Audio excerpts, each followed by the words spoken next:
Good evening, ladies and gents. We're back. It's Tuesday evening, and yes, it's Crash Clinic, the social network for independent vehicle repairers. So tonight we're decided, rolling on from last week, of course, a massive issue. I know we've got plenty of issues, especially at the moment, but one of the things that sort of caught my eye, because I've been dealing with a few issues around this, is definitely total loss vehicles. So what is happening with total loss vehicles right now? What are the issues, and how do they affect us as repairers? How do they affect consumers? And what is literally going on with total losses? It seems insurers are writing vehicles off when the vehicle is not a write-off. I think we've seen plenty of evidence of that at the end of last year, especially this year, and when they're clearly not. Also, insurers are writing vehicles off when the total loss claim is excessive, basically including hire, storage charges. So the vehicle is clearly not a total loss, but the rest of the claim is forcing it that way. Is this ethical? Is it right? Does the insurer have entitlement over your vehicle to write it off? And how is a vehicle written off? So I just thought I'd like to delve in a little bit deeper on these issues. If an insurer has no entitlement over your asset, the customer usually has the right to repair a vehicle up to the full market value. So these are issues that I want to touch base with, because they all affect us all one way or another, as a consumer, as a repairer. So very interesting topic, and I thought no better to help us out with issues regarding all of this. And I'd like to obviously bring in and introduce you again to, I'm sure that lots of you know, Mr. Tim Kelly, and he's Motor Claim Guru. So let's hear what Tim has to say about these issues with us. I'm sure he'll help us massively today. So just bear with me. Tim, how are we doing? Good evening, everybody. Yes, good evening, Darren. Thanks for inviting me again. No problem at all, mate. Always great to have you on the show with your wealth of knowledge, of course. And this issue is something that I think last week I touched on it, and I saw yourself as obviously at the same time had put a couple of things come onto LinkedIn. I thought, wow, this issue is quite hot at the moment, isn't it? It's a problem. Yeah, it's huge. It's not just kind of one aspect in terms of what it's affecting. So it's not just the primary person I think of that it affects is a consumer, because if you have an accident, you want your car repairing, so they're the first person. But it's also everybody else that's involved in the industry. So you then thinking from a repairer side of it, you got that loss of profit, loss of revenue. If there's a drive to total loss more vehicles, then it's affecting repairers in terms of the volume of work they could do, and it could end up with body shops not making profit and going bust. So from that, it kind of expanded into more of the economic climate of the UK, and probably a lot of people don't look at it from a holistic point of view. So things I've looked at is in terms of if a body shop's not making profit and it's not paying for goods and services, then it's that kind of lack of duty as well. So taxation involved within the repair process. So if you're repairing a car, you might be buying abrasive paints, body filler, parts. All of that's got a duty involved in it, all of which is something that's going to HMRC.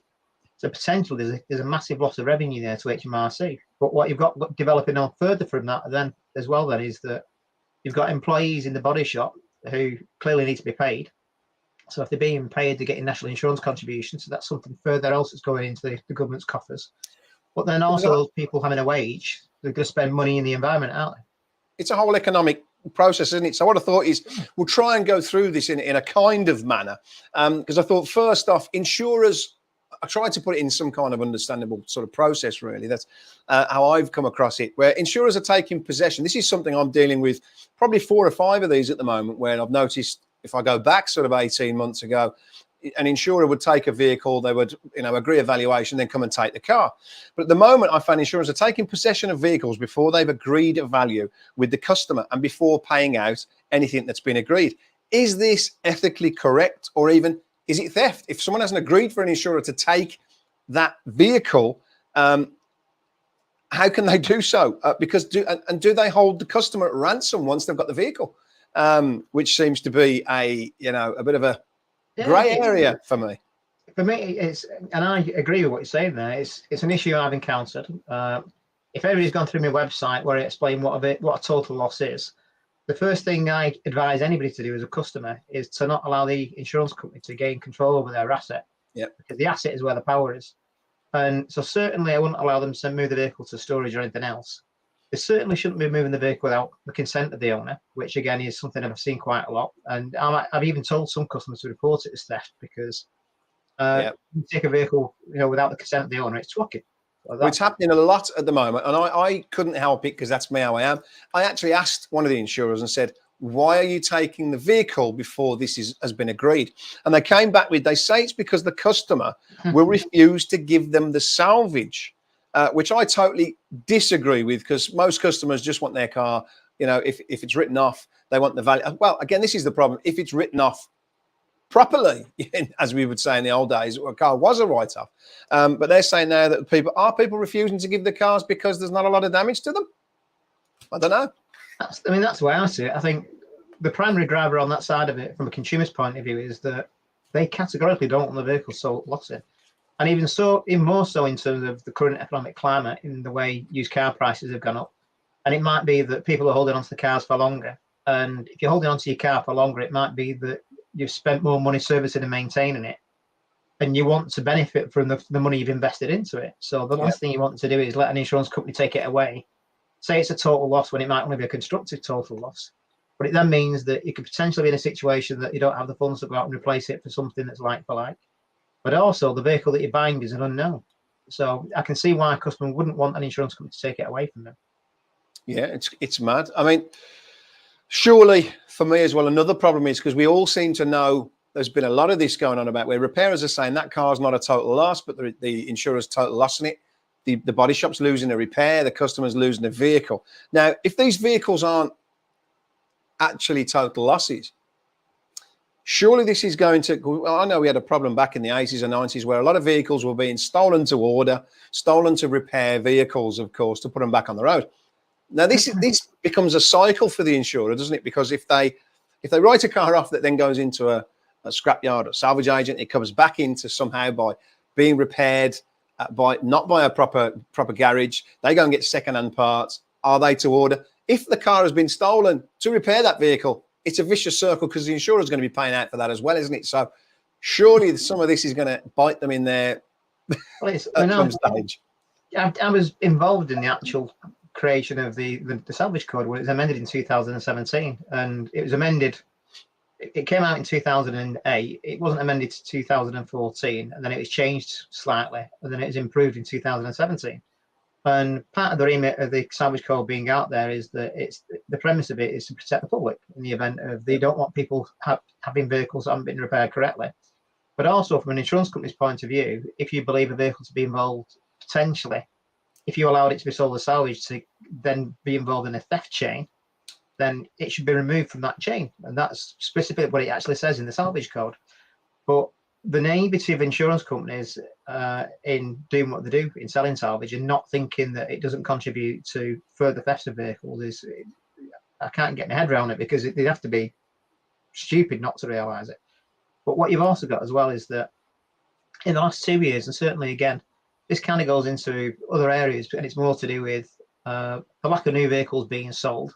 So the reduction of vehicles that are actually in the marketplace, increasing second-hand prices of vehicles, which then means that the actual amount of vehicles in the marketplace very much again is much less than what it was in the past, and it's created a drive for more cost-effective vehicles, and people are now looking to buy vehicles that are previous total losses that have been repaired, just because they want to try and get some type of similar vehicle but with a discount on it.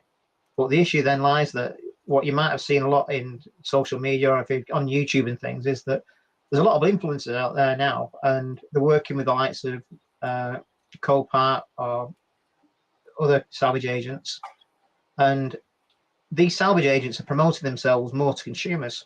Now, what's happening then is that because consumers are thinking, it's great, what I'll do is I'll go out and buy some salvage from a salvage agent, I'll repair it myself. It's driving up the salvage values, which then means that people in the past who, might have been a repairer and had a signed thing and thought, well, I'll repair a couple of previous total losses and I'll make a bit of extra money. It's pushing it out of what they would normally do, so they can't afford to buy them because it's customers buying them. But it's also then mean that some of these consumers are buying them and not repairing them correctly.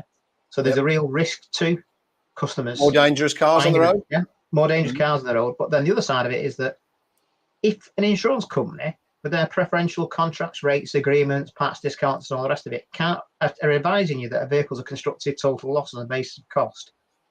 How is it a customer can repair it more, more cost effectively or cheaper?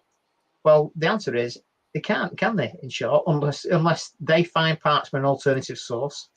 And what is definitely happening is that there's crime rings operating where vehicles are being stolen for hire, and the bits that are required to repair a salvage vehicle are being used in that process. There's no doubt of that.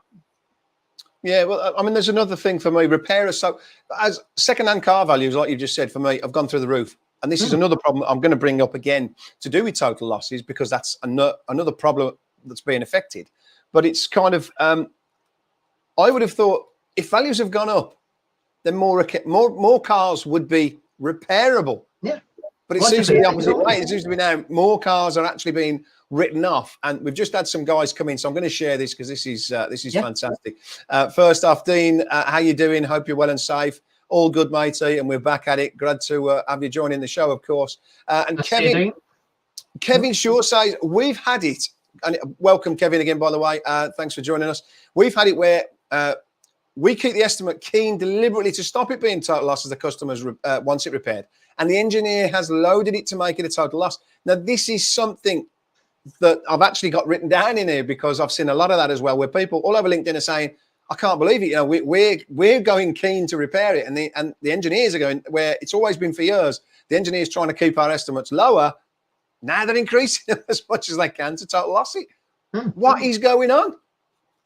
It's just to kind of jump onto that side of it. I mean, when we spoke through the week before we did what we're doing tonight, there's a company that I do work for where I review salvage categorizations, and the work that comes in from a third party.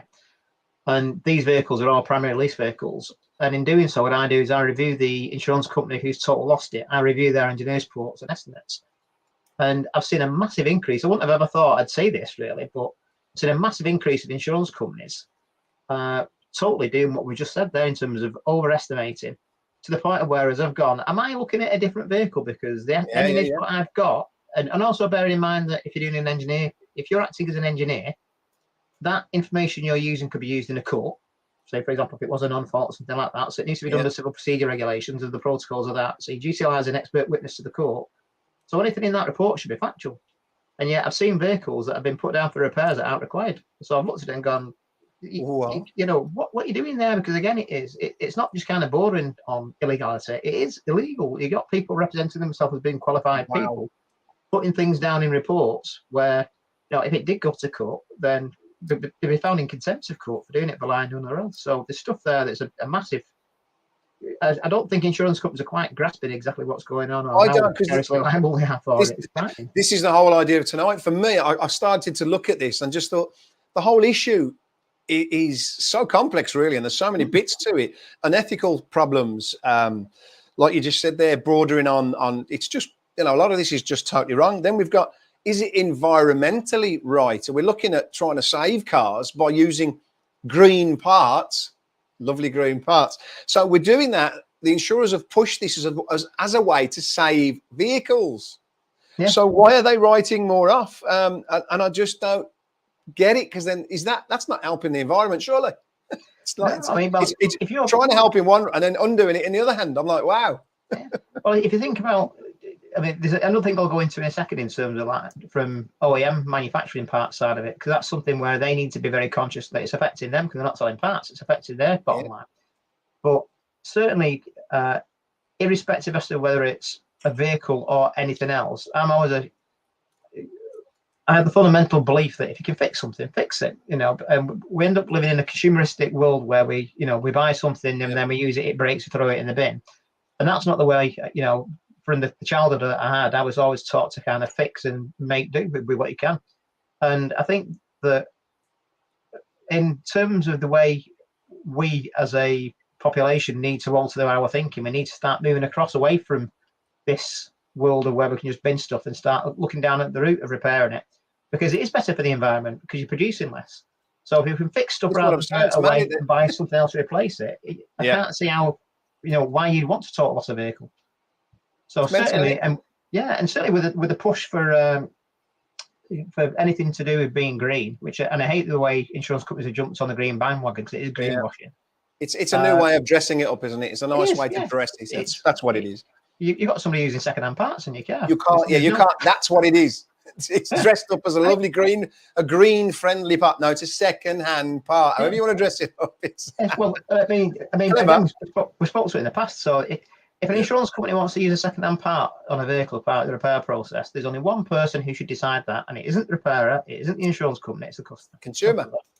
So if you look at it on a basic, I mean, the things we're discussing tonight, we need to go back to the start. And if we're talking about insurance claims and total losses, the starting point is the contract of insurance. So your contract of insurance says that we promise to indemnify you up to the market value. So that's the promise of indemnity. Yeah. So there's nothing in that contract there where they can say they can limit their liability to less than the market value by deducting a sum of money to the salvage for it. So it's the customer's right to enforce it and say, I want my vehicle repairing up to the market value. But if in the event they're saying, well, we're going to constructively total this vehicle because of the lack of availability of parts, so certainly events in the world like Ukraine, the war over there, that was one of the main suppliers for VW Audi Group within the wiring looms and electronics. So that played a large part of it, and you can see how that's going to roll on to the effect of it. And certainly Brexit as well, and stuff going on in China and COVID. So you can see where, you know, there are reasonable exceptions where you'd say we can't get parts because of the world's going mad. And on that basis, it'd be unfair to, you know, withhold this vehicle away from a customer because of these parts delays. So we'll bin it. The customer's happy with that, fair enough. But the other side of it is, if the customer wants it, if they're saying, well, we're going to lose a second-hand part, what you've got within a contract of insurance or most contracts is it will state that it will have a non-availability of parts clause where it will say that they'll pay out the last list price of that part now and then provide a cash in lieu settlement on that one part for the customer.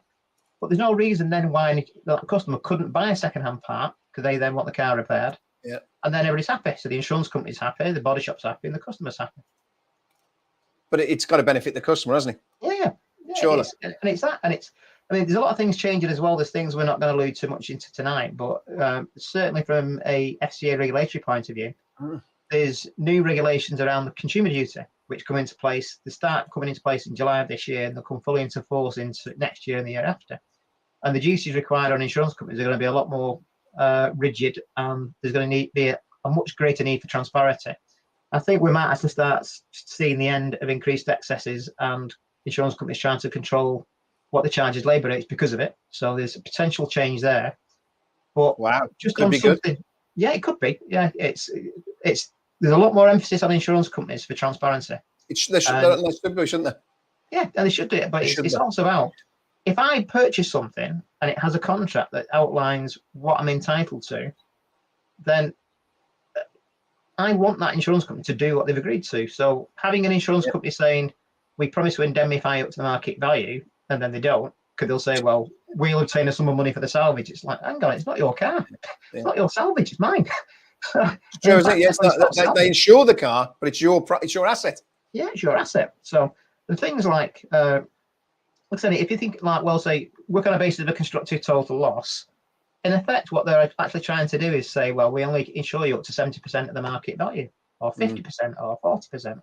Like, no, that's not what the contract says. Well, I was going to say, I've got some stuff in there on a couple of these pages in a bit about that as well.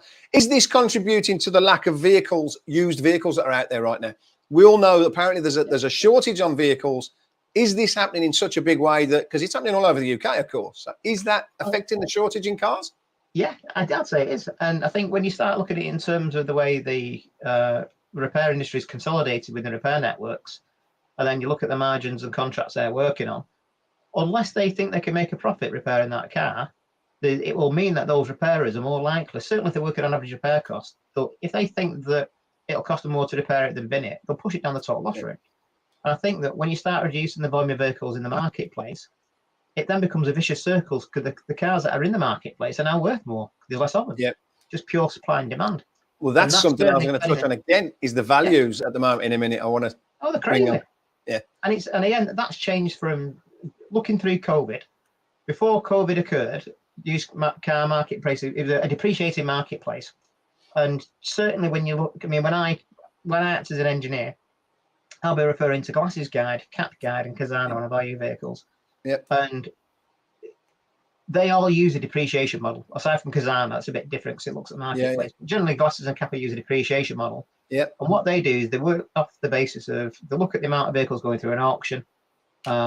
Based on those vehicles, they've got a data set, and then they can apply a depreciation ratio, and they can work out a trade and a retail, and then it goes through. But the issue they've had was that through COVID, there was no vehicles going through auction, so they had no data. Of course, yeah. Which then meant that there was then disparity, because all they could then do was apply a depreciation model to the previous data. But what was happening then was more people wanted to drive a vehicle than be on a bus. So car prices went that way, and the guides went that way. But then meanwhile, you've got insurance companies in the middle, you know, where they really should have been repairing vehicles, not knowing what to do. And this way, I have sympathy for insurance companies, because I was in the same situation because I knew the guides didn't make sense. Yep. But if you're thinking that, I mean, claims volumes dropped massively over COVID. But when we came out of it, we've got this dysfunctional marketplace where the cars for sale don't represent what the guides are indicating as being a value for them.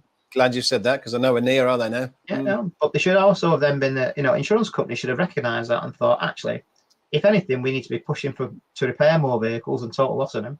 Yeah, because that's what you'd have thought. Yeah, because, well, if you didn't think you're a customer, I'm being told my car's a total loss, but I can't replace it. All it's doing then is creating a complaint for the insurance company, because you're going to then say, I'm not happy with the valuation of the vehicle, I want to dispute the market value, raise a complaint, and ultimately I'll end up at the FOS. Now, if I can't prove the value because there's no details of the vehicle out there, and the insurance company can't do it, if it goes to the ombudsman, it's likely they'll find the same thing. So ultimately, then you're going to end up with a really cheesed off customer who's not happy, who will then tell all his friends he's not happy, and it means the insurance company have lost not from potentially like one customer, but quite a few other ones as well. Now, again, a lot of things I look at, people think I'll just pan out and batter insurance companies because they dislike them. I only dislike them when they do things that are wrong. So if they do things right, I've got no issue. Yeah, of course. I mean, is it contractually the right thing to do, Tim? I've heard rumours that insurers are inflating. Well, not just heard it, you've just seen it there now from Kevin, said the same thing. They're overinflating repair costs to write these off. How is it affecting our repair centres? Well, again, they must be losing work. And we're already, you know, we're told the industry is up to capacity, and, you know, there's months of waiting. So there's a lot wrong somewhere, isn't there, obviously, for it to be like this?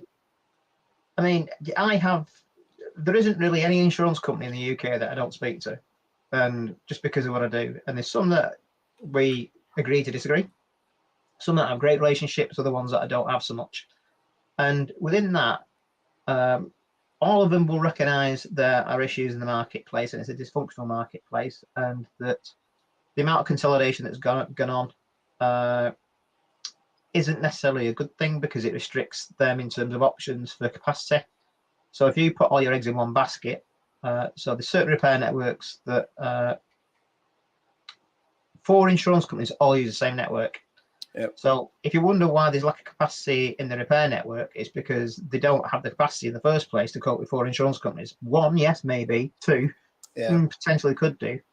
But if you think about a claim cycle, so if you've got an event like bad weather or snow or ice or, you know, something like that, it's highly likely that all these people who insure the vehicle are going to make a claim in the event of an accident. And it doesn't matter whether they're insured through Aviva, through Admiral, or through LV. If all those insurance companies use the same repair network, then it's going to be inundated and then have a backlog for 5 months, which is exactly what's happening. It is, yeah. Yeah, it is. And it's so, but I think then what insurance companies should be doing, which they're not, is it's unfair of them to put barriers in place to customers that restrict consumer choice, but it's also unfair to repairers. So telling repairers that they won't authorise jobs at your rates because this is what they can get in their network, well, clearly they can't get it in the network. They can't get it in for 5 months. That's true, isn't it? Yeah. So that's a load of tosh. But things like increased access is the same as well. So I think it's unfair. Naughty, isn't it? Yeah, I mean, I'm against increased accesses absolutely anyhow, but even more so in a situation where their own network can't cater for their own customer. So it's you know, it's morally wrong, but it's just wrong from a business point of view, because you've now got a cheese off customer again, where it could be they just go, well, I want to use Darren's repair centre. Well, why can't I do it? Well, we want to do this. Well, I can't get in your repair network for five months, where if I use Darren, I can get booked in tomorrow. He's got a car sat there waiting for me. It could be done in a week. Yep. And then, but again, They're going to want to use it, aren't they? Yeah, but it's again, in not doing that, the one thing I've seen in the last 6 months to a year that I've never seen for absolutely years is the amount of body shops going bust. Yeah. And the thing is, I was going to say you need to ask the question why, but we don't need to ask the question why. No, we we just don't. know it's through lack of profitability. Yep. And then the question is why do we have that lack of profitability? Well, it's fundamentally due to the control that insurance companies have got over the marketplace and what rates are dictated. So that side of it's a separate education. But on top of all that, and that lack of profitability, it is this thing of where insurance companies are clearly acting on behalf of the shareholders because they know they can maximise the returns you get by selling the salvage of the vehicle, reducing their claims cost and operational cost. Yeah. But like I said, it's affecting everything else on the other side of it in terms of the repairers. So it doesn't need to be like that.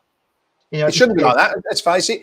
You think if an insurer was a good insurer and the customer said, you know, and they just you've only got to look at it logically, haven't you? Sorry, our repair centre can't get you in for 3 months. Oh, but don't worry, I've got a body shop that can get me in tomorrow and get it repaired. Yeah. Surely it's got to be better to get it in and get it repaired. But they don't look at, and I'd like to know, what is the difference to what it would be in your network? Is it a few hundred quid?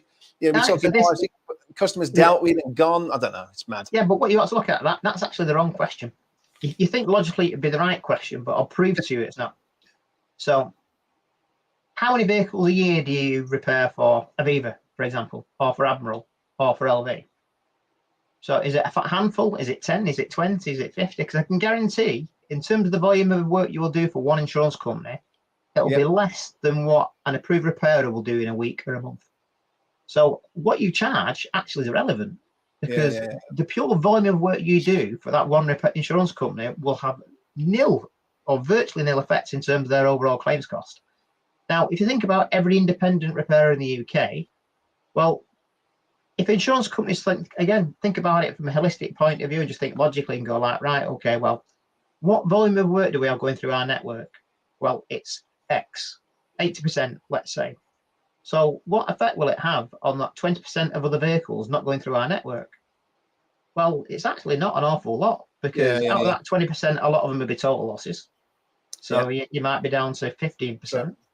And in that, though, dependent on what vehicles they insure, you know, they might be high value vehicles, they might be low value vehicles. So there's some insurance companies that they target their marketplace at low value cars. So they'll be the ones that are total losses. But on the ones that are high value vehicles, the chances are they might have needed to go into an OEM network repair as it was. So it's a big problem over really not a massive problem. No. It's mad, isn't it? But again, so I've been having some discussions on LinkedIn in the last week. And the people who are responding to me probably don't realise that I'm only doing it to create the contention, and I'll research things to death before I put it out there. So I'm not going to put stuff out there that's wrong. I'll make sure it's right before I do. And the things that they're not quite grasping is that they'll say that increased repair costs will increase premiums. Now, it's a common misconception, and it's absolute rubbish. Because what you've got is the limiting liability of an insurance company is the actual market value of the vehicle. So you can have £1,000 an hour. If you've got a car that's 30 grand, it doesn't matter whether it's £10 an hour or 30 grand, an hour. So the labour rate becomes relevant, because the actual limiting factor is the market value. So if I've got a car that's worth £1,000, and a comment that was made was that, why am I blaming insurance companies? It's clearly them doing everything wrong. Why don't you target manufacturers? Because of parts prices. Certainly when you're looking at like parts prices at £1,000 for a headlamp, and I'm like, it's a good point. However, again, if you target a marketplace where you're insuring vehicles at 1,500 quid to £1,000, what you charge on labour's doesn't make any difference at all. If a headlamp's £1,000, it'll still be a total loss at some point, because everything else is needed on it. So, well, the parts are a far bigger problem than the repairers have got the smallest part, really, haven't they? It's mad. Yeah, and this is also why we need to encourage more motor manufacturers to get involved as well, because the person who raised a point, it was a pertinent point, and I wasn't being dismissive of it, because I was just focusing on other aspects of this post on LinkedIn. But parts price is an issue, and I think that manufacturers of different motor manufacturers need to be more involved. They need to be making total loss avoidance schemes more prevalent. Better for them as well, isn't it? They want to sell parts. They need to sell parts, as simple as that. But also with insurance companies, that there's been a huge shift with insurance companies because they're trying to reduce their claims cost and operational costs. And that you're seeing from an F&O point of view, so first notification loss, where the claims staff are working off a matrix, and total loss in vehicles based on what the customer's selling before it even gets seen at a repairer, where potentially that could be a vehicle that, you know, we know it's going to be repairable based on what we've been told, but they're working off a matrix. But if it's on, you know, if it's borderline, then insurance companies, by using that process at F&O, are actually stopping the potential of the engineers involving manufacture schemes and total loss avoidance schemes from going, well, actually, let's look at it. What can we do with it? Can we do something with the parts on it?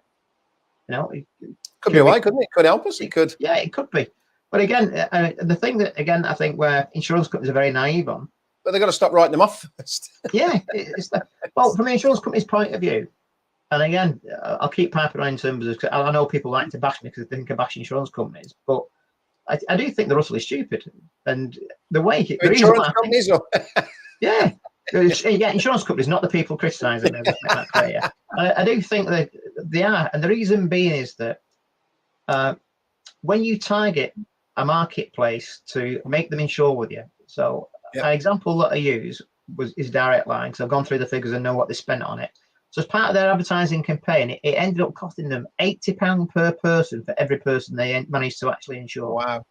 Now, in the event your vehicle's a total loss, the actual contract's finalised. So it then means that you paid for your premium, you made a claim, your car's a total loss, that contract's been fulfilled. So technically at that point, you're no longer insured because you'll need to insure a new vehicle. Yeah, I'm going to touch on that again in a minute as well. That's another issue. I'm leading you in, mate, don't worry. We've got a load of questions just coming from everyone out. Terry, how are we doing? Hope you're good. Oh, Terry.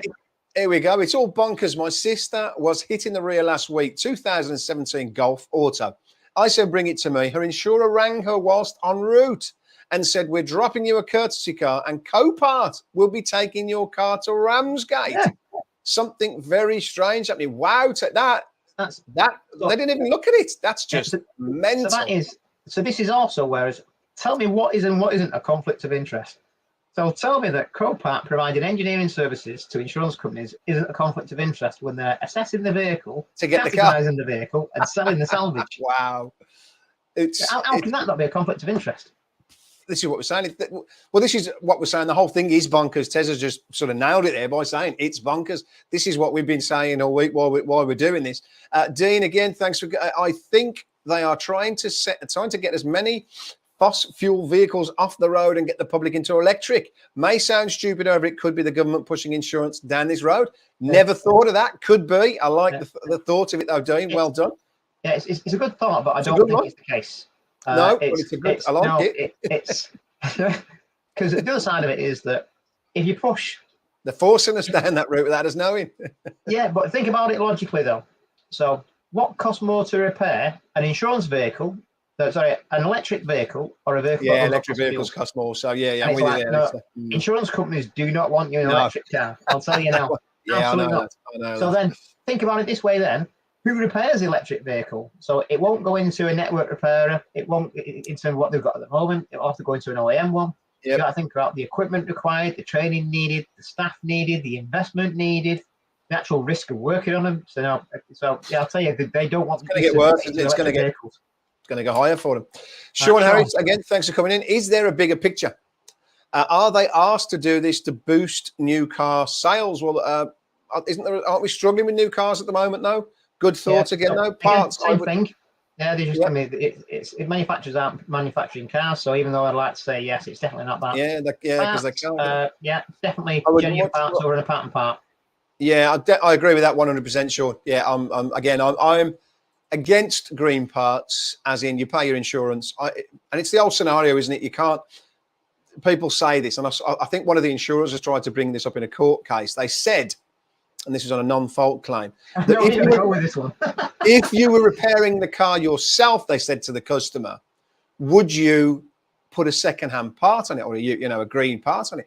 So, and the customer said, well, yeah, but that's irrelevant, because if I've insured my car, I've insured it to have it put like new. I haven't insured it to have it repaired cheaply.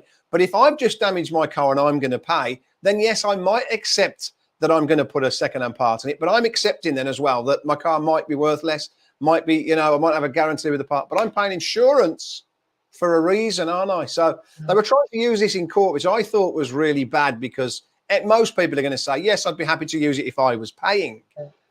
But then that's a difference, because you're trying to save yourself some money, aren't you? So what you've got with that, though, is then this is where, and again, I have these conversations and arguments all the time, and I'm just thinking people aren't grasping with it what's going on. So that is a smoke screen, and it's that. So what you've got to think about is any insurance claim is nothing to do with repairing cars, point blank.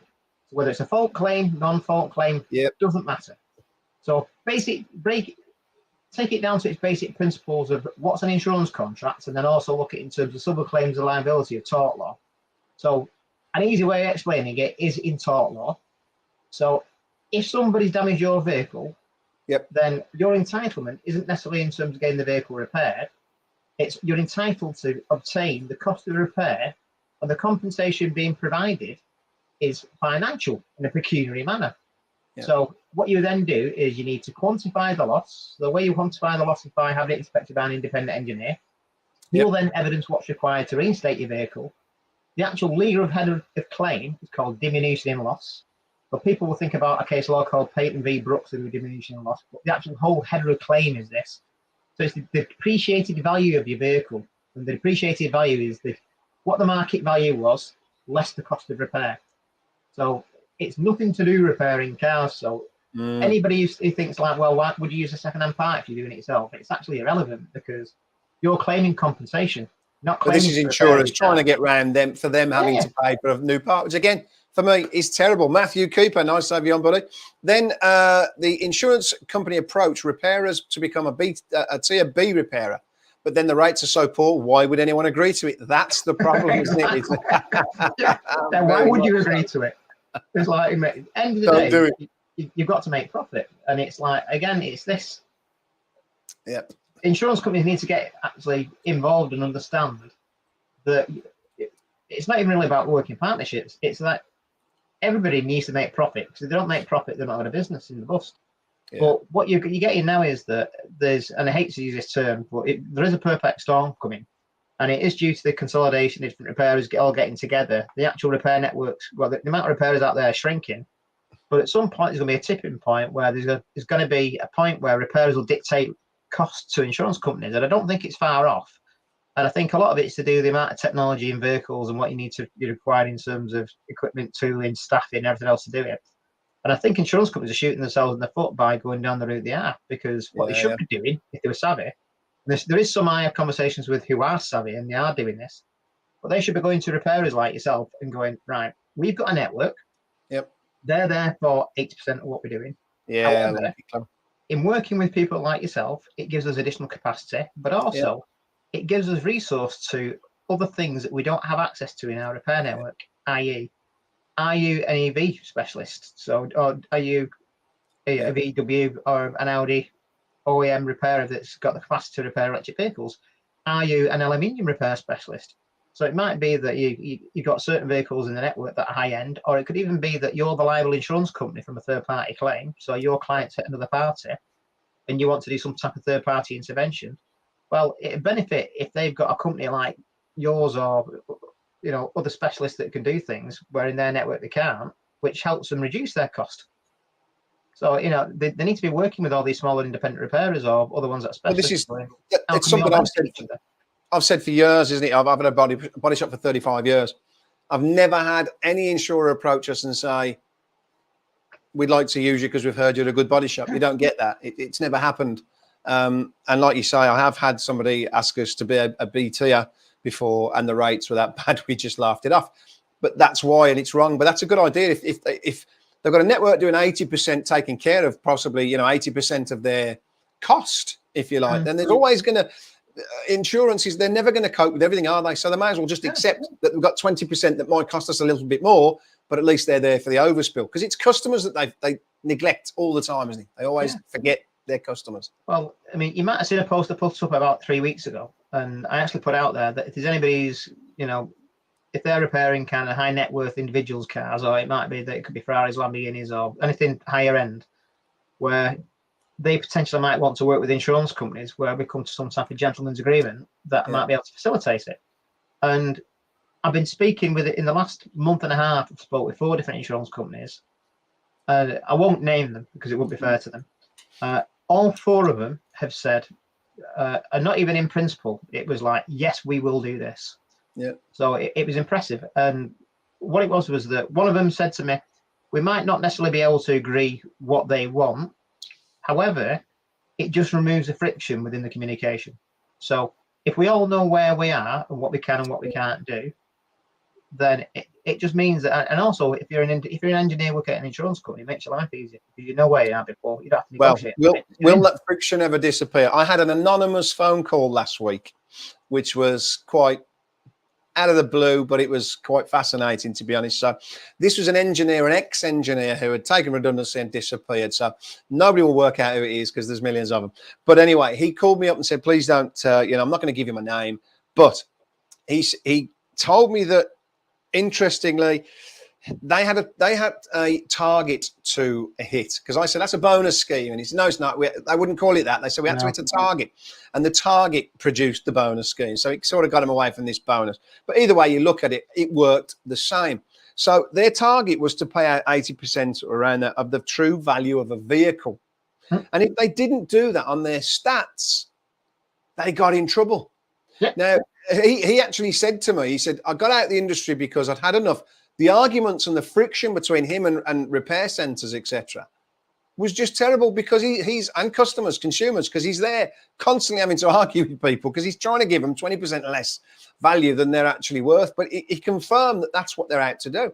I think we've all known that in the background, but it was quite an interesting call to get from someone who said, please don't say who it is, but this is what what happens behind the scenes, which is crazy. Well, I can actually say that what's been said there is 100% factually correct, because I'll even know who the insurance company was because I used to work for him, and and I've got no fear in naming him, so because it's outside the time limits when they could do anything about it. But when I used to work for Direct Line through the mid-2000s, when it was owned by RBS, and that is exactly what was in the contract. And part of the way we were performance measured was that we had certain targets on repair cost, where we need to make savings on it.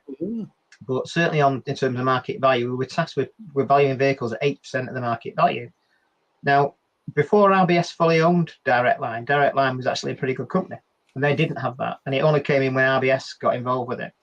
And the stupid thing about it was that it was rammed down our throats by our managers. So I've got no doubt it was rammed down their throats by their managers and so on and above them.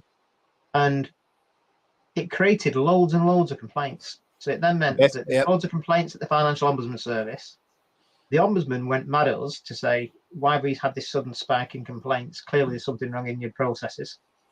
And the issue they had was that we weren't justifying where this 20% difference came from. Now, the Ombudsman, when it reviews evaluation, it doesn't take into consideration examples in the marketplace. It is, you basically refer to the guides that are used in the industry. And that's how you place your valuation at a retail point of sale. So to come under 20% less without any justification is quite hard to swallow. So what happened then was Direct Line then said, well, what we'll do is we'll adjust valuations for the preconditional elements of the vehicle that you see. So if any scratches, dents, corrosion, anything like that, that's what we'll do. We'll estimate the cost to rectify the vehicle back to a retailable condition. And then what we'll do then is we'll do 50%. So on the surface, that sounds kind of reasonable. But it does depend on the age of the vehicle. So if you've got a car that's worth £1,000, it will be battered, scratched, and dented. If you've got a vehicle that's 50 grand, maybe not. So it's just any reason not to pay out, isn't it? It's always any reason not to pay out. Is that why they're now at the moment? Because I noticed something I want to touch on next week is why engineers are just taking things off estimates. Oh God, don't you get me on that without discussing it, this is a massive issue that's coming on live everywhere at the moment, and I'm sure anyone who's watching is having this happen to them right now.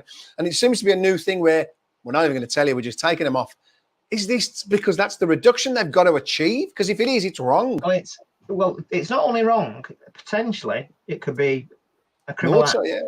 So from a criminal act point of view, so the actual act it comes under is it could be a breach of Section 75 of the Road Traffic Act 1988 for potentially allowing an unsafe vehicle to go back on the road.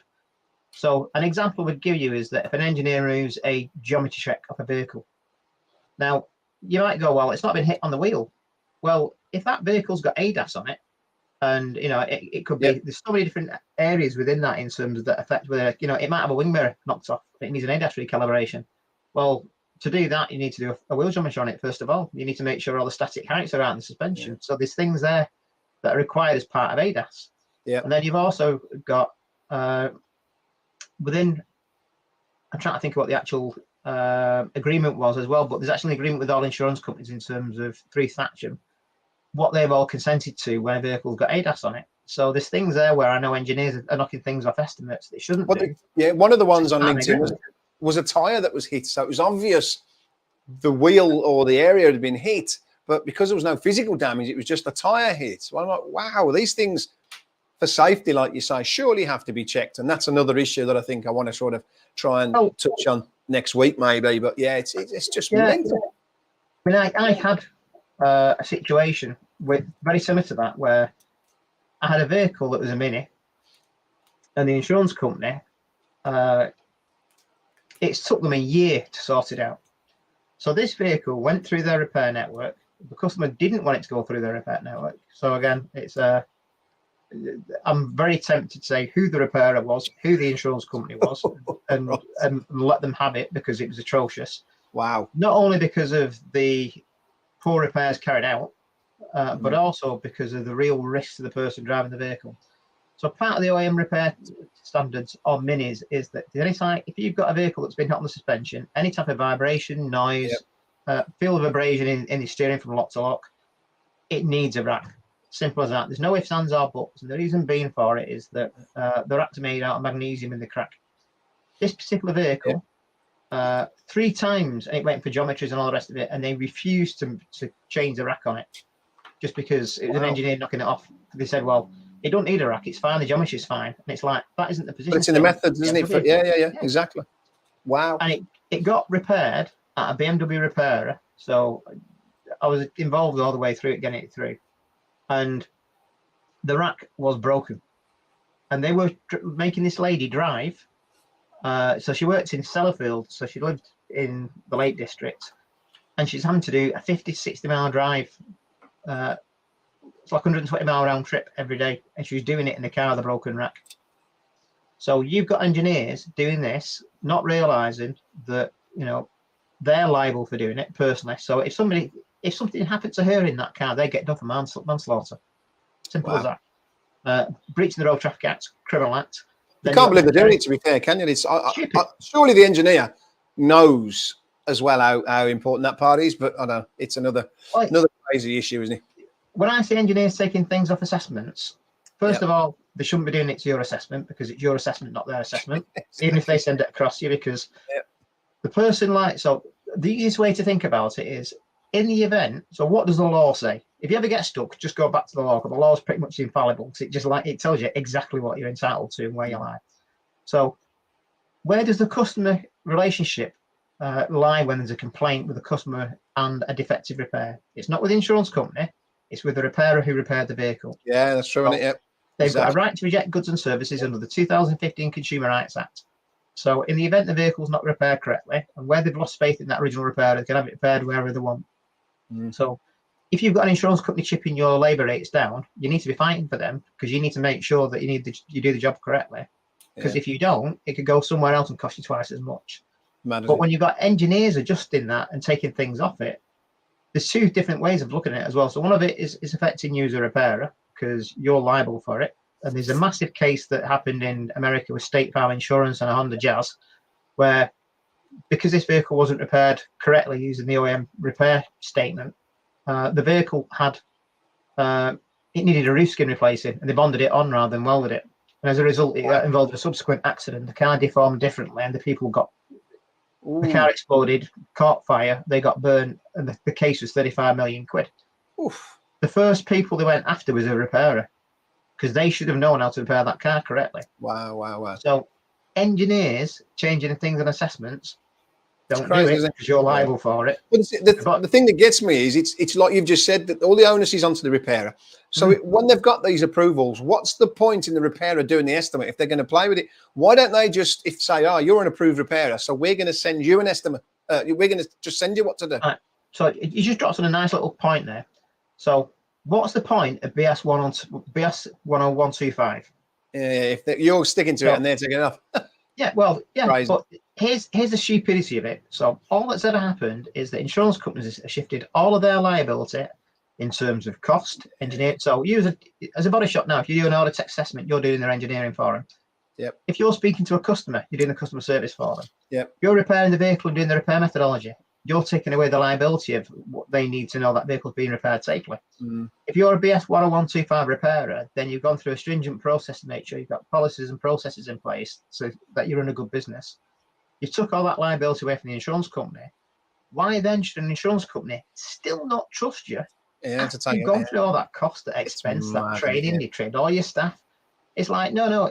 That's a good response, that is, Tim, actually, to put back. So anybody out there watching, obviously, if you've got somebody trying to take something off your estimate, that is a perfect way to go back with, because you've got an audit coming in.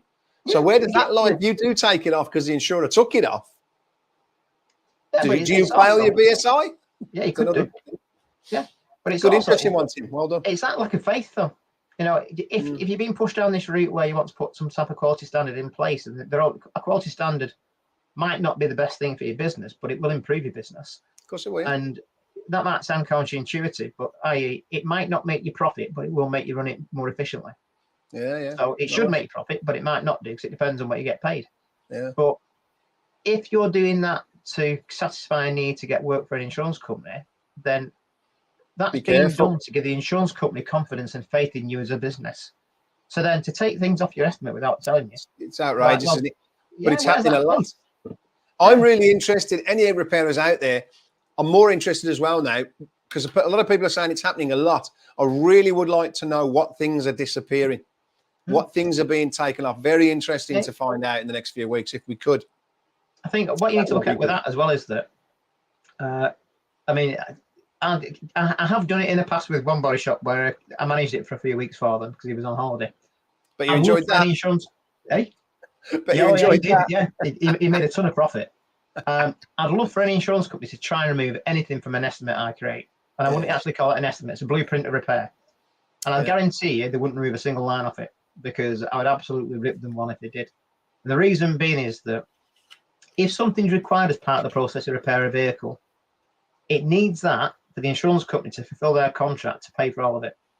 And on the one side, you've got something where they're fulfilling a contract of indemnity to reimburse a financial loss. So if it costs that much to do it correctly, it costs that much.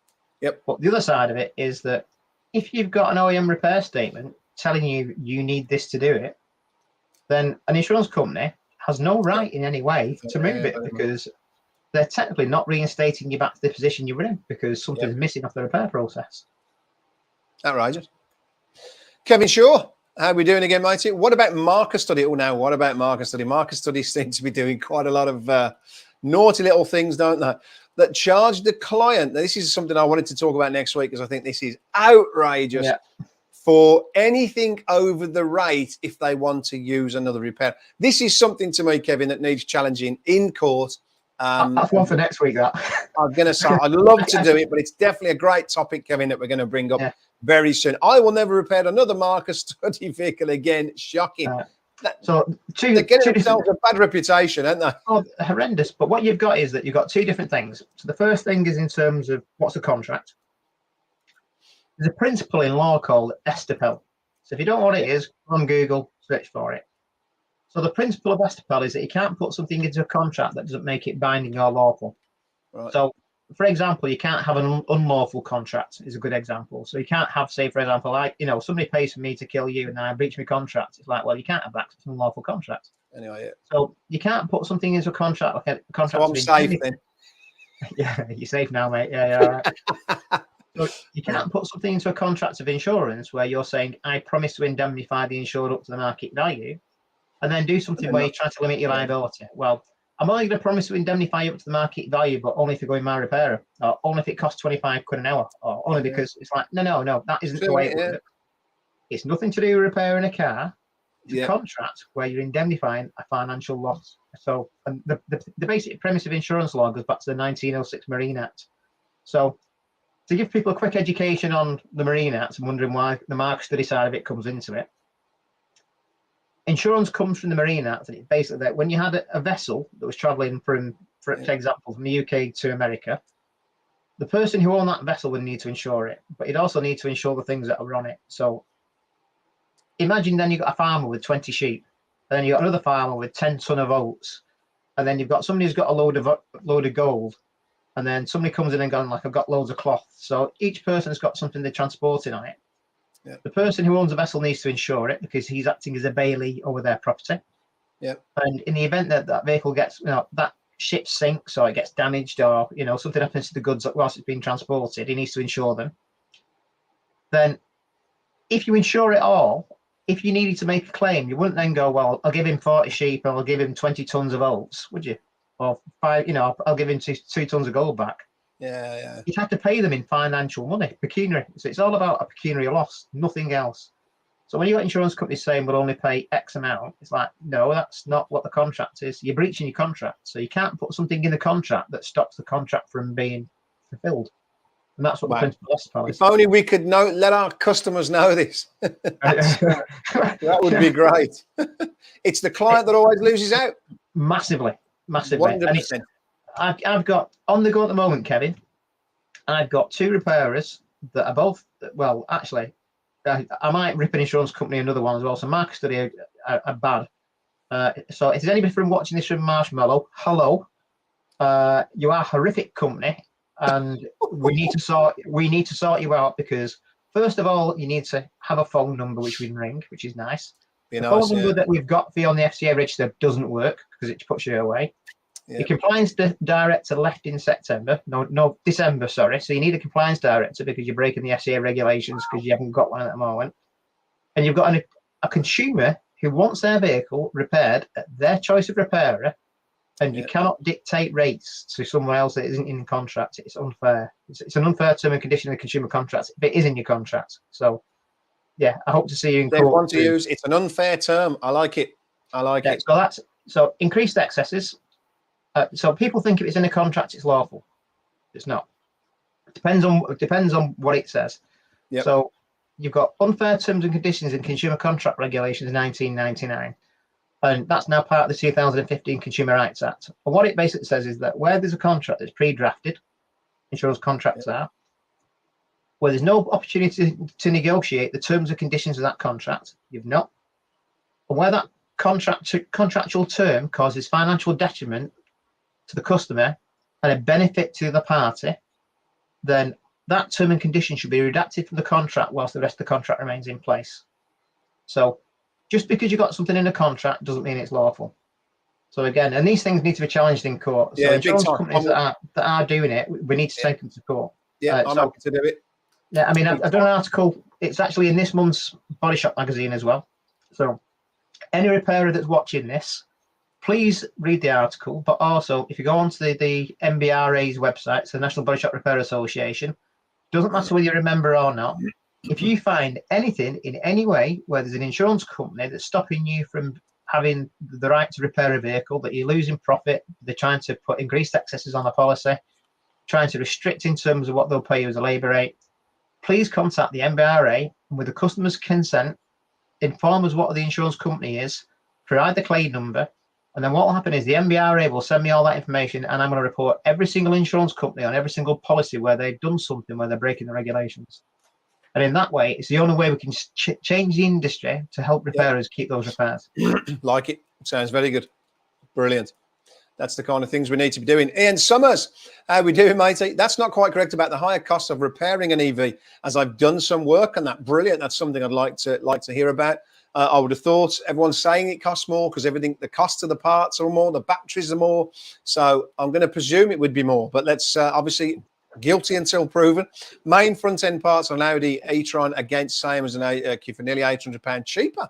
Okay, so some parts, if it's a small repair, it may be Is that cheaper. just because you're a nice guy, Ian? Is that what it is? I love it.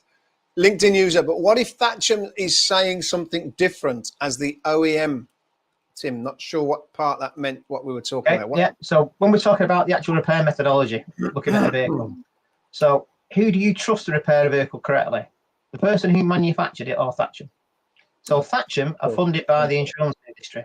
So yes, they will do statements in terms of looking at how to repair a vehicle, and they'll restrict it and repaired it. But I would look at the OEM statement over and above Thatcham every single day of the week, because they're the ones who tell you that if you don't repair it this way, you're liable for it. So irrespective as to what Thatcham would like you to repair it, if the OEM statement is different than Thatcham, I'd be going with OEM all day long. And not to discredit Thatcham. Well, of course you got it. They made the car, didn't they? So it's got to be right, surely. And not to kind of discredit Thatcham anyway, because I think they do fabulous work in what they're doing. Of course. But they're imperfect. They're also in perfect conditions, aren't they? They are. The only thing with what you've also got to look at there as well is that have they gone through? So when you design a vehicle and you go through the manufacturing of it, you know that it's been designed in a certain way to deform in a certain way, and it's got different metals involved that have gone all the way through it. So they know that when they designed it to repair it, they want it to still conform to the original specification. Has Thatcham done that research in the same way as a manufacturer? Good question. If it hasn't, do we trust them? So have they gone through all the crash testing, done the identical thing to what the insurance company's done on every single vehicle? Because the manufacturer's done it, because it had to go through conformity. I actually think Thatcham, what they should do is crash test a car when it's 10 years old and it's got rusty bolts and everything else. And so the extra time it takes when you've got all these other problems. Ian Summers, you just made me giggle. I don't know what the nope is to. Is that the nope to your nice? Is it because he's a nice bloke? He said, nope, I'm not. LinkedIn user, look at the Ford Mustang E match in Audatex. Watch. That'll be an interesting one. So I think with that as well, because I don't really get involved in repairing vehicles, because the forensic engineering I do is different. So I don't do vehicle damage assessment in the way an insurance engineer do it. So I've not actually been on Audatex for about, God, it must be at least 10 years. Yeah. But yeah, I do know there's differences in terms of. I'll give you a really good example for this, actually, because I did a comparison. So there's a research tool called Easy Methods. So familiar with them, yeah. Brilliant company. So Andrew, Ben, if you're a repairer and you want a good tool to actually look at repair methods, Easy Methods is where I'd go to, because it's basically it's OEM statements. And what I did was I looked at an Audatex assessment, and I was helping this body shop and reviewing something, and I was researching eScribe and I was researching Easy Methods, and I wanted to compare the pair of them and compare what Audatex was showing in terms of what you require to repair a vehicle. The vehicle we were looking at was a Vauxhall Corsa C-Class, C-Type, and we was looking at a B-pillar repair, what was required for it, and what it didn't show on Thatcham was that you needed to remove the airbag, and that when you remove the airbag, it was a sacrificial airbag, so it snapped when you came off. Audatex also didn't show it, so when you actually put it in for a side, it didn't give the airbag, so it actually lost all the costings for it, and the only one that did was Easy Methods. Wow. That's not looking good for the other two, is it? It's not, but it's things like, as well with that, for you as a repairer, that's lots of profit, because you've got a part extra there that, first of all, you need it, so you're now doing the job twice. Well, I bet the repairer would spot it at some stage. Yeah, the repairer spots it. Yeah, all day long. But it's like you only spot it when you start stripping it. Man, yeah, of course. You look at it, and it's things like, as part of the actual process for it as well. I think you have to remove the headline, and the only way you can remove the headline is by removing the windscreen. And one of them missed it, and the other one didn't. I think Audatex missed it. That was it. I think actually both eScribe and Easy Methods had it, and Audatex didn't. Wow. So, and it's always good to make sure that your resource is correct. Of course, got to. Right, a couple of things I've got there. For me at the moment, I'm dealing with about 4 to 5 total losses at the minute. And I'm absolutely outraged at the moment that every single one of them, obviously, I'm having a row with valuations. And even now with this engineer calling me last week saying that they're, trying to pay out 80% of a value. What is a value at the moment? We all know vehicle values have gone through the roof. So insurers obviously want to pay out less than they insured it for. Of course they do. They always do. 80% of it. I've got 3 arguments at the moment where the engineers, I've just said, show me the proof. and they've all come back and said glasses, the standard, you know, the glasses, the caps, and I'm not interested in the glass. That's a guide, and it's a guide that I've always said, even many years ago, it's a guide, and sometimes it's very wrong. But at the moment, I'm finding the glasses and caps is very wrong at the moment, because all the manufacturers and the trade itself tells you that the vehicles are going up. Second-hand vehicles are going up because there's a lack of them. So that's again, all these total losses they're writing off, they're probably pushing, again, they're probably affecting the price of second-hand cars. So when you come to paying out a second-hand car, surely it's market value. And then I'm providing evidence and saying, I cannot find a car at all for the price that you're saying. So can you give me some evidence? Because if you just go on Auto Trader and you go on the places where you buy cars from, that's giving you full proof that that's the now cost of that car. And the insurers are still trying to say no. So think about this logically. So you've got a contract in place, and generally it'll define what the market value of the vehicle is. And it usually is the point where I should be able to replace it for one, say, make, model, year, the condition of the vehicle you had. So that's what the contract says. You complain to the insurance company, you take him to court. The judge would look at that policy wording and go, what does the policy wording specify? And it would say, you should be able to replace it. Great. Have you got market research to show what you're saying? Yes, I have. In the marketplace, these vehicles are selling for X. Great. So in that event, a judge would say that what you found in the marketplace is a good comparable example. And it could be that they might be advertised for sale and sell for a lot more than what the guides are indicating. That's one side of it. Now, insurance companies having their contractual wording that, but don't offer you that. So what they'll do is that in the event that your vehicle's a total loss, they'll say, we refer to the guides used in the industry to look at the market value. In the event you raise a complaint and it gets referred to the ombudsman does not look at examples in the marketplace in any way. So there's a big disparity there. You've got a court that would, and an ombudsman that doesn't. So all the ombudsman will do is it will review the guides that the insurance industry uses, which primarily is Glasses Guide, Cap's Guide, and it's what was Kazana, but it's now Kazoo. Yeah. And what it does is it looks at which one of those guides falls out of bed with the other one. So if you've got one guide that's massively higher and the other two are the same, it'll dismiss the one that's higher. Yeah. If you've got the one that's lower and the other two are higher, it'll dismiss the one that's lower. Now, this is where it gets really interesting, because what you then got is that both Glasses and Cap, so Cap's car auction prices, Glasses derives its data from auction prices. Right. What happens when vehicles don't go through the auctions? They've got no data. So the only thing they can do is apply a depreciation model. Kazana, stroke Kazoo, because it changed last year, doesn't. It looks at actual vehicles in the marketplace that are advertised for sale. And you will generally find that Kazana will show a higher figure than what you've got through Glasses or Cap. Now, if you follow the ombudsman approach, because now you've got two data sources that aren't accurate because there's no vehicles going through auction and no reference points, but they're using a depreciation model, you might then find that Glasses and Cap are quite close to each other. The only one that's an accurate reflection, which is then Kazana or Kazoo, gets dismissed because it's too high. Wow. So the customer still gets mistreated. So it's like there's things like that where it needs a insurance company to have an open mind and to actually, and to be fair, the insurance companies I worked at in the past did used to look at market research as well as looking at the guides. Let's be honest, the next guides are correct. While the prices are going up, they're going to be hit a little bit harder. But that's the reality of what's going on in the world today. Maybe they're contributing by writing these cars off, but that's happening, and they've got to pay out, haven't they?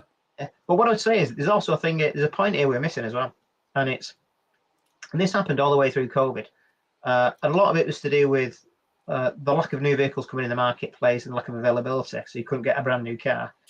And for me as an engineer and the disputes I get involved in, I'll still go through the process that an insurance company goes through to look at a value on a car. Yep. But then I will also then, if I do a specialist valuation report, I can, as an independent engineer, I can use my report as expert witness testimony to say, I appreciate the guides are saying this, but my research indicates this, and it's still seen then as being as credible as what they are. So it can't be dismissed by either a court or by the ombudsman. Now, the interesting thing is I was even struggling through COVID in that Land Rovers specifically, the dealers. So I've got a friend who had a Range Rover Velar. I'll come to that in a second, Matthew. So I had a friend with a Range Rover Velar, and because Land Rover was having customers contact them saying, I want one, and they couldn't source them, they rang up my mate and they said, have you still got your Velar? And he went, yeah. And they went, we'll give you 10 grand more than you paid for it. And he went, well, what do you replace it with? And they were like, well, we've got nothing in stock, like, but if you want to sell it, we'll give you 10 grand more than you paid for it. So he said, yeah. Wow. Now, the problem you've then got is that vehicle that's now been sourced directly from one person and being sold to another person never ends up in the marketplace. It's never advertised at a retail point of sale. So there's no data point. So then if I, as an engineer, go, well, I know they're selling for 10 grand more. Well, prove it, Tim. I can't. Yeah, of course. Because the dealers were sourcing the vehicles. So then what's happening as well, and this is still happening now with a lot of specialist vehicles or a lot of cars that are in demand, is that these main dealers are buying vehicles from previous customers. So they never end up in the marketplace, and there's no data reference point that you can be referred to say, right, well, we know they're selling for more, because they're not ending up in the car auctions, because they're never there because it'd be too cheap. They're not at a retail point of sale because they want to sell them in the first place, and they're going directly to a customer. So it then means that somebody could have that type of vehicle, all the other data sources are wrong, the car's a total loss, and they can't replace it. There could be a 10 grand deficit. Well, that's what I'm saying. What I'm finding at the minute is I'm having havoc with these values, because I've got four, five, six going on at the moment. They're all way off. So I will update in the coming weeks to how we get on with this. But all I've had so far is, because we can't agree the valuations, the cars have been being taken. The insurers are threatening to take them. Another insurer said that's it, because we can't agree a valuation. We're not paying any more storage. We're not doing this.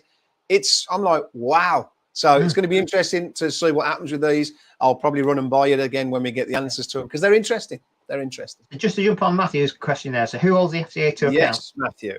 So the Financial Conduct Authority. So the reason why we have the Financial Conduct Authority is they're bound by statute and law. So the statute and law is the Financial Service and Markets Act 2000. And any parliamentary act has been voted through Parliament. So it's come basically through the House of Lords, been cross-examined, questioned, and then the Parliament have gone like, right, we need a law to protect consumers.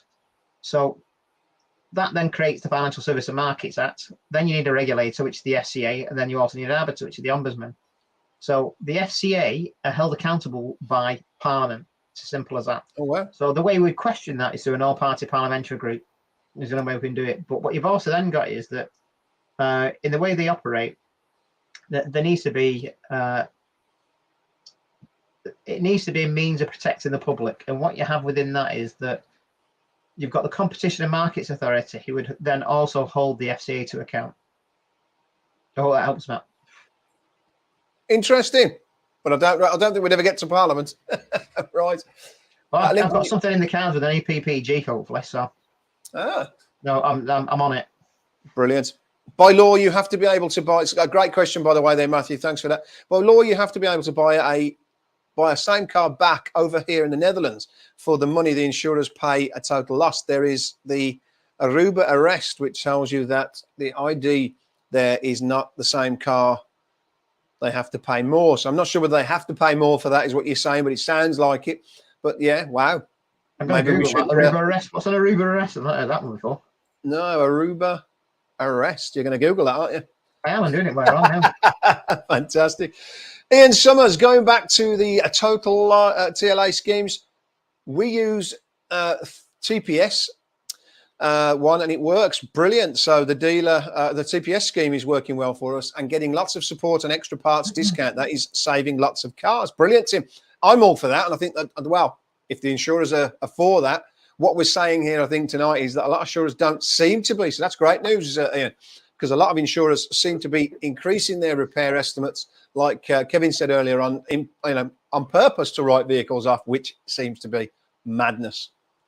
I got just a little interesting one while we finish up, an interesting one from a friend of mine last week who had a car written off, and they'd only insured this car over a couple of weeks. And I thought, to try and show this, I thought I've got to try and do an example here, because it's a little bit, they'd only just insured their vehicle. And I thought it's quite an interesting one, really, because they'd insured their vehicle for a year. Or so they thought, they were insuring the vehicle for a year. So the insurance policy they just paid cost them £1,000. They're insuring it for a year. Their vehicle then gets is valued at £1,200. They've got a policy excess of £1,000. The vehicle gets written off 2 weeks into the policy, and the policy is paid in full for a year. The customer hopefully gets offered the value that they paid because it was, in such a short insurance.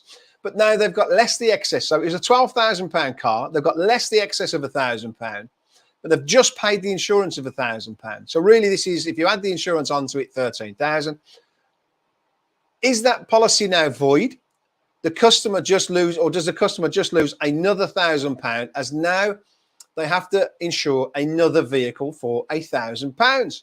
So in effect, out of the £12,000, they're only getting £9,000 back over a 2-week period. Where if it's a commercial policy, for instance, you just put another car on your policy, and you've had a car, you've lost a car. So it kind of seems like it feels like you're being hard done by, because you've just paid £1,000 to insure something for a year. It gets stolen. Wasn't your fault. Surely you should be able to put another car back onto that policy for the rest of the year. But I think there's different instances in this, isn't there? There's So what you've got to say again is you've got to look at what forms of contract. Yep. So the basic premise of any contract is offer, acceptance, and consideration. So they made you an offer, you've accepted it, and the consideration to payment side of it. Within that, you've got your terms and agreement. So if the principal part of the contract is the vehicle you're insuring, it's a fundamental part of the contract. And what you've got is that even though you're insuring that vehicle for a full 12 months, it comes down to then, look, so that contract operates over a 12-month term. So it could be that on the last day before it finalizes its contract, you have an accident, the car's a total loss. And then you've been lucky because you benefited from having the best part of a year's use out of it. Yep. But the flip side of that is you could be unfortunate and be in a situation where something happens to your vehicle on the first day and it's a total loss. Now, because it's a principal part of the contract that the thing you're insuring is a vehicle, because that vehicle no longer exists, neither does the contract, and certainly in the event when they paid out for it. So an insurance company is then in the rights to say, well, there's no insurable interest because there's no asset there, we've total lost it. We finalised the contract because we've actually paid out on it. So it's, the contract's concluded. That's it. So from that side of it, they're entitled to do it, but not all insurance companies do it. So some insurance companies will say something worth checking. Yeah, it's definitely when you take a policy out, because some do it and some don't. But some companies will say, well, we appreciate you've not had the benefit of the remaining 360 odd days of the year. Yeah. So if you get another vehicle, two insurance companies I know who do this. If you buy another vehicle within the next 14 days, they'll actually stick it back on the cover again, and you'll still get the benefit of the rest of it. But what you'll find is there might be an additional premium for the difference between vehicles you've got or anything. Depending, the quality of the car, because it just seems like you've been hard done by if it's that quick, isn't it? You haven't got a year's worth of insurance. So it was an interesting one. I thought, I like that. It's just because they have to fill the contract. They've said that in the event that vehicle a total loss will pay out the market value. So if that's fulfilling the contract, when you take it out, you're not basically taking a yearly policy. It's a yearly policy or the life of the vehicle. Is that right? No, not that way around. No, that's kind of misinterpreting it. So what you've got is that you're insuring, you've got a policy that covers you for 12 months. Yep. Insuring an asset whilst that asset's there. So right. If the asset isn't there, there's no contract. Right.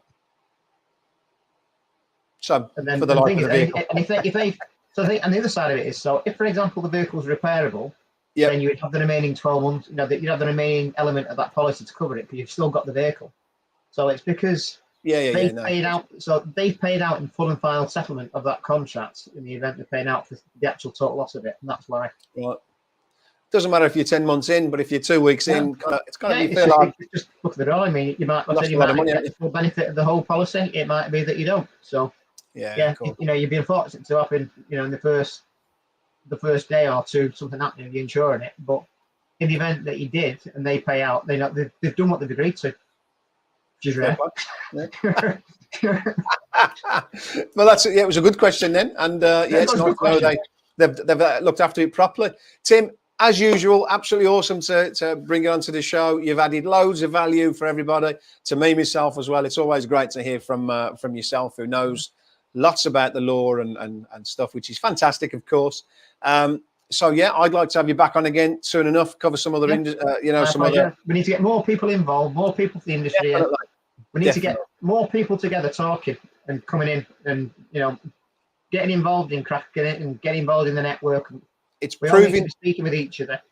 More information we share, the stronger we'll get, of course. And in fairness, I have got a lot of people. I've had a text, funny enough, while we've been on tonight, which is just telling me all about a load of problems. And the more people that share these problems, the more we can address them. And it affects us all, of course. So it's great to discuss, and then we can come up with answers, hopefully. This is just saying about somebody that's gone into one of the the insurance network things. They've gone round multiple garages, and this is a brother of somebody that we know, and they was told that it was being repaired.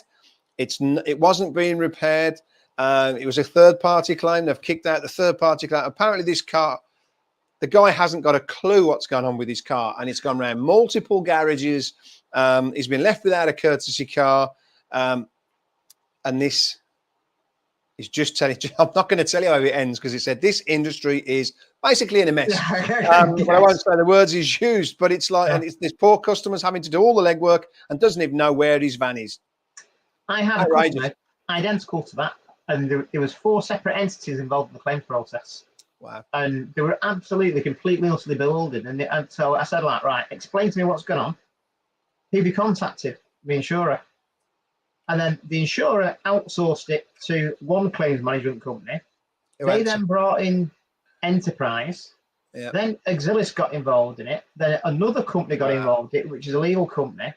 And then the legal company then said there's some issue to do with liability. So all of a sudden they've all jumped back out of it and gone like, we know we're not going to have money for the third party. I mean, so then they said they took the hire car off the customer. Her car's halfway through being repaired. They can't get parts for it. And she's like, I've got a family of like 5. I've got 3 kids. I need some mobility in some way. Wow. And there wasn't one single entity at any point of it that took ownership of it. Yeah. And even then, I was trying to go through it, and it was a general query, but I'm going, even I'm lost here. I don't even know who's doing what thing as part of that process. So, and how's a poor customer going to deal with that? I've got one myself, which is a job that we've done, and it was gone through the insurers network, and it's with us. Everyone's disowned it, and we had an authority to repair it. We've repaired it. Customers had the car back 3 months ago. And I've got it on my desk to sort out tomorrow because everyone's disowning ownership of this vehicle repair. Crazy. Think about what I've just mentioned at the start of the podcast here, where I was saying about the FCA's regulations coming through in terms of the new consumer duties. And the primary element of the consumer duties is about transparency. So think about both examples we've gone through there, the transparency. Come on, insurance companies, you need to be transparent. You need to be saying what you're doing, who you're doing it with, what you're instructing with. You don't need to be all this opaque nature in the background, because at the end of the day, you've got a customer who hasn't a clue what's going on. So always the customer. Yeah, I've got a garage where they were, again, I feel like just telling people everything. And I'll be transparent and say the name of the engineering company, the name of the insurance company, the name of the accident management company. It's only because I know you'll probably get sued and get done. No, even though it's all factual, so it's not slander or defamation of character. I was going to say, you can't get done if it's factual, can you, sir? No, you can't. And I feel like telling all of them what they're doing. And this specific job, the insurance company instructed the repairer and said, "It's our customer. Can you look at the repairs for it?" So they've gone, yes. Yeah. So they started getting involved in it, and then they've outsourced it to a third-party accident management company. Not told the body shop. The body shop's chasing for authority. 2 months in, they finally get authority. So at that point, they've charged storage for 2 months. And then the accident management company tried to reclaim it back off the third party. The third party tried to intervene. The third party then pulls out of it. The job gets authorised, but they don't pay it. So the garage has gone, right, what do I do here, Tim? Because I've got a customer's car that's been authorised. I've got the instructions from the insurance company, the instructions from the engineer, but nobody's going to pay it because they're now. So the insurance company said it's the accident management company. The accident management company said it's not to do with us because the third party's intervened. The third party's gone, it's nothing to do with us because you're going through your insurance company. They're all pointing kind of fingers at each other. Yeah. The job was repaired in November. It's still on site now, and it's still incurring storage charges. And it's repaired, and the customer wants it back, and the customer's still in hire, and none of them will take ownership. Wow, it's madness, isn't it? Well, I've got because they think about the frictional cost to insurance companies there. I can update you on mine because I'm actually looking after it, but I'm just everyone's wiped their hands of it, and it's mad. There's a poor customer and a repairer that's not being paid. It's like, who's paying this? It's just it shouldn't be like that. But there you go. It is. It's the love of the industry we're in. Yeah. Oh, this specific job, I sent the claims director a message today on LinkedIn to say, because I've got a good relationship with them, and just went, I've got an issue. I want your help with it, because it's like, and I try to just say, it's like, it is an absolute shitstorm of something going on. And it's, why? I just can't get my head how these situations occur. And it shouldn't be complicated, should it? It's not a complicated process, really, but there you go. Not when you've been authorised by the insurance company and they've said, we've authorised a job. It's kind of like, it's pretty transparent, really. And they've gone, no, we're not paying you. Should be, yeah. Yeah, no. You know, you've gone through the asset management company. So their trouble. It's like, no, we've got a vehicle that's repaired. We've got like $8,000 of parts in it, and it's sat there since November, and the customer's cheesed off, and it's incurring storage charges. Because the other thing was they're trying to instruct Copart to collect it, even though it's repaired. And Copart are saying, well, we're not paying the charges on it because they're extortion. It's like, well, it's not. It's what it costs. It's been sat there since November. Aside from the fact it's repaired. It's outrageous, isn't it? I'm very interested in what happened to Terry Monaghan's earlier on, because that's just outrageous. They took the car before anyone's even looked at it. I mean, that's just wow. I really like to hear how he gets on with that, and I'm sure he will, because it's his sister's car. It couldn't be better. So Tim, let us know on that. Sorry, Terry, let us know on that one. Yeah, Terry, contact me. Drop me a mail. I'll sort it out. Yeah, awesome. Right, okay then. Well, Tim, again, thanks ever so much, matey. It's been a fantastic and a pleasure as always to speak to you. Anybody needs any help with anything, of course, Tim is always available at Motor Guru. Motor Claim Guru. Come on. Claim Guru. Motor Claim Guru. He's got his own website there where you can get in touch, and he can help you out with pretty much everything, as you've seen. And it's always a great pleasure to have you on, mate. We'll come back again soon when we've got some new issues to fight, of course, which will be great. So thanks again, Tim, and we'll see you very soon, of course. Thanks again. We're coming to an end, of course. I hope you've enjoyed the content, of course, that we've tried to put on for you. And next week, we're going to try and we're going to try and talk about the working 4-day week. There's been a lot of that on the news this week.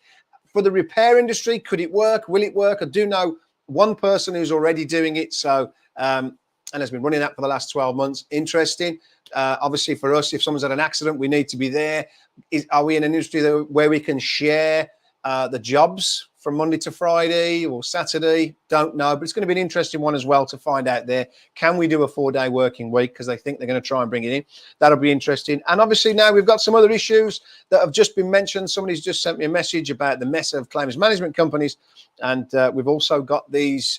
It's very interesting. Somebody wanted to bring up about when the insurers are trying to pay out when they're not happy with your labour rate. I mean, I think that's outrageous. Why would insurer want to do that to their customer, to say, right, we're not happy with where you want to have your car repaired, so we're just going to give you the money? What a mess that actually is. How could they even have the audacity to do that to their customers? I just think it's outrageous. So we'll try and touch on that again, or it may be one that we even save for Tim for next time he's on. So I'm sure he'll be able to give us some great news on that one. But again, we'll catch you next week. Thanks for joining in, gang. And I hope you, again, send me any of your problems. Let me know any issues you're having, because that makes great content for us all to talk about. And that's I think there's a lot of hype with total losses and problems, and we've got a lot going on in this industry. And it's somebody messaged me today and said it seems to be getting worse. So I actually thought 2023 may be a good year for us all, where it would get better.